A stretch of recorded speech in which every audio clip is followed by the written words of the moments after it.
Mumbai metro में सबसे पहले खबर गोवा में एक विदेशी लड़की के कत्ल की खबर से। गोवा में एक 25 साल की विदेशी लड़की की लाश एक बीच पर मिली है। लड़की आयरिश नागरिक बताई जा रही है। पुलिस को शक है कि बलात्कार के बाद इस लड़की की हत्या की गई है।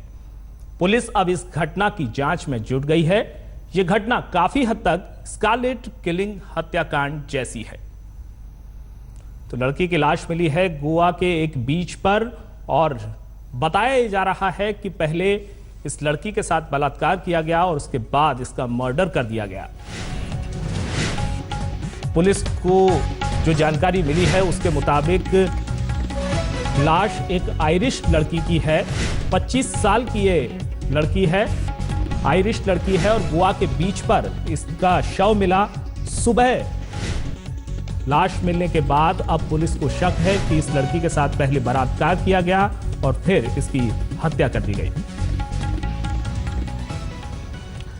5 राज्यों के विधानसभा चुनाव के नतीजे आने के बाद अब सरकार के गठन का सिलसिला शुरू हो गया है। बाजी मारी है गोवा ने, जहां मनोहर पर्रिकर ने 9 मंत्रियों के साथ चौथी बार सीएम पद की शपथ ली।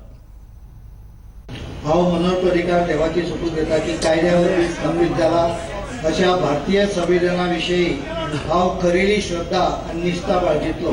भारताची सार्वभौमत्व आणि एकात्मता उन्नत राखतलो।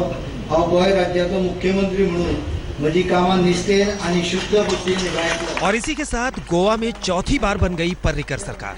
9 मंत्रियों के साथ पर्रिकर ने गोवा के मुख्यमंत्री पद की शपथ ली, लेकिन शपथ के दौरान हड़बड़ी में वो गड़बड़ी कर बैठे। मुख्यमंत्री की जगह मंत्री पद की शपथ ले ली। जब भूतल परिवहन मंत्री नितिन गडकरी ने उनका ध्यान खींचा तो उन्होंने दोबारा सीएम पद की शपथ ली। मनोहर पर्रिकर देवाची शपथ घेता की गोवा राज्याचो मुख्यमंत्री म्हणून ह्या विचारा खातीर हाडटले अथवा म्हाका कळटली अशी कसली गजाल असो मुख्यमंत्री म्हणून म्हजी कामां यथायोग्य निभावा खातीर। पर्रिकर के साथ 9 मंत्रियों ने शपथ ली। इनके नाम हैं सुदीन रामकृष्ण धवलीकर, विजय सरदेसाई, फ्रांसिस डिसूजा, मनोहर अलगांवकर, रोहन अशोक खाउंटे, पांडुरंग मटकैकर, गोविंद गौडे, विनोद दत्ताराम पालेनकर, जयेश विद्याधर सलगांवकर।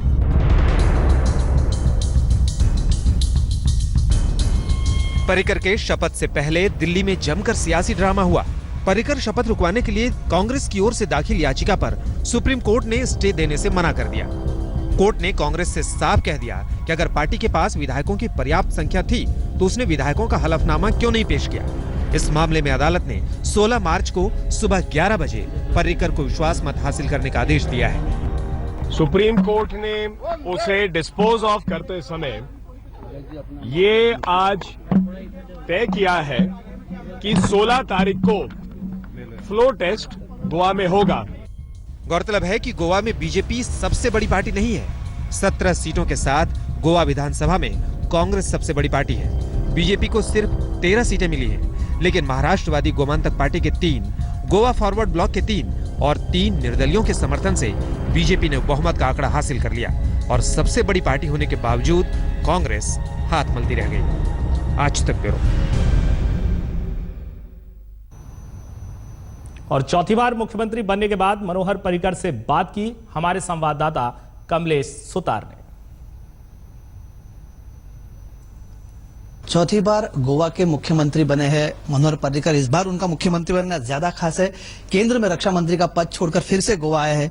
क्या ये चॉइस ऑब्वियस था आपके लिए? पहले से ही आप कह रहे थे हमेशा दिल्ली में आपका जी नहीं लगता। इस बार जो मैं आया हूँ उसमें एक कंपल्शन थी, इतनी कंपल्शन थी क्योंकि जो कोएलिशन पार्टनर सपोर्ट देने के लिए तैयार थे उन्होंने उसमें एक कंडीशन डाल दिया था। और वो गवर्नर साहब को जो उनके साहिब के पास जो लेटर्स दिया है उसमें भी लिखा है कि अगर मनोहर पर्रिकर मुख्यमंत्री बने तो हमारा समर्थन है, क्योंकि उनको अच्छी चलने वाली सरकार चाहिए। सबके ध्यान में आ गया ये फ्रैक्चर्ड मैंडेट है, किसी के पास प्योर मैंडेट नहीं। तो बाद में सवाल आता है कौन अच्छा चला सकता है। तो उनके मन में आया होगा, क्यों आया वो आपको उनको पूछना पड़ेगा कि पर्रिकर ये चला सकता है। पर्रिकर के साथ रहेंगे तो डेवलपमेंट अच्छा हो जाएगा, काम अच्छा हो जाएगा और स्टेबिलिटी भी आ जाएगी। गोवा में स्टेबिलिटी बीजेपी ने दी है, इसके पहले कांग्रेस वालों को कभी देने उनका ये नहीं हुआ है, सक्सेस नहीं हुआ है। साहब हमेशा देश की राजनीति में जितने भी साफ छवि के नेता हैं उनमें से आपका नाम आगे लिया जाता है। एक IIT से आप आते हो, लेकिन इस बार काफी सारे सवाल उठे। सवाल नैतिकता पर लेकर भी खड़े हो रहे हैं कि क्या 13 सीट होने के बावजूद भी भाजपा को ये करना चाहिए था? नैतिकता पे अगर आप बोलेंगे तो जनता ने पूरा जो मैंडेट है उसके छोटे छोटे टुकड़े करके दे दिए। एक हमसे थोड़ा बड़ा टुकड़ा नंबर ऑफ सीट के हिसाब में कांग्रेस को दिया, लेकिन if you checkup the percentage of voting we are 34.5, Congress is about 28.5, something like that. 5% से ज़्यादा फर्क है। तो ऐसा आप देखें परसेंटेज वोट में तो हमारा पाई बड़ा है उनसे। सीट के इसमें ठीक है, गोवा का सीट का ये बहुत विचित्र है, छोटा छोटा है, थोड़े वोटों से भी हार सकते हैं। तो उसमें उनका थोड़ा नसीब थोड़ा अच्छा रहा तो उनका 17 आ गया, लेकिन किसी को मेजॉरिटी नहीं मिली। 21-20 भी नहीं मिले। अगर 20 भी मिलते हैं तो मैं समझ सकता था। उनका भी जो ये है कंट्रीब्यूटिंग पॉइंट, अगर मेरे जगह उन्होंने किया होता तो उनको खुद को करने नहीं आता है, दूसरे को लेके ही करना पड़ता था। तो उसको भी आप बोलते हैं अनैतिकता है। तो नैतिकता पॉलिटिक्स में क्या होती है? इलेक्शन होने के बाद सरकार न बनाना, सरकार बनाने की भी तो कोर्ट तक पहुंच गया पर्रिकर साहब। तो कोर्ट ने क्या निकाल दिया?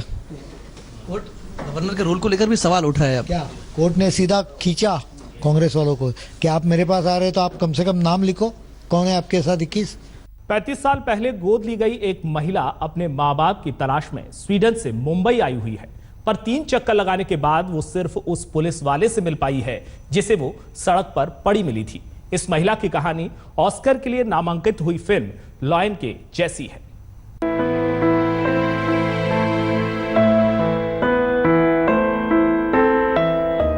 भारतीय मूल की 36 साल की जेसिका स्वीडन की नागरिक है। पेशे से टीचर जेसिका का पति है, 2 प्यारे बच्चे हैं, पर जेसिका को हमेशा अधूरेपन का एहसास रहता है। 1982 में साइन के एक अनाथालय से स्वीडन के एक दंपत्ति ने जेसिका को गोद लिया था, पर उन्होंने कभी जेसिका की जड़ों की कद्र नहीं की। बड़ी होकर जेसिका अपने माँ बाप के बारे में जानना चाहती थी, पर उन्होंने कभी जेसिका की मदद नहीं की। As an adoptee, when you do come as a small child to another country, they take your language away from you, and that's probably the most emotional thing for me to deal with now, that I can't speak the language, and therefore I can't speak to my people, and that's just really hard. Jessica 3 बार भारत आ चुकी है अपने माँ बाप की खोज के लिए। पुराने नियमों के मुताबिक तो गोद लिए गए बच्चों को अपने माँ बाप के बारे में कोई जानकारी नहीं दी जाती थी, पर अब नियम बदल चुके हैं। जेसिका के पति भी उनकी मुहिम में पूरी तरह उनके साथ हैं। जेसिका कमलिनी हिंदुस्तान में इस मकसद से आई थी कि वो अपने सगे माँ बाप को ढूंढ सके, लेकिन फिलहाल उन्हें वो पुलिस ऑफिसर मिले हैं जिन्होंने उन्हें सायन हॉस्पिटल के एतराफ़ में देखा था और उस बार जाकर NGO में दिया था। जेसिका का भी ये कहना है कि उन्हें हिंदुस्तान आकर बहुत खुशी मिलती है और वो अपने माँ बाप को ढूंढने की ये कोशिश जारी रखेंगी। कैमरा पर्सन राकेश सालस्कर के साथ मुस्तफ़ा शेख, मुंबई, आज तक।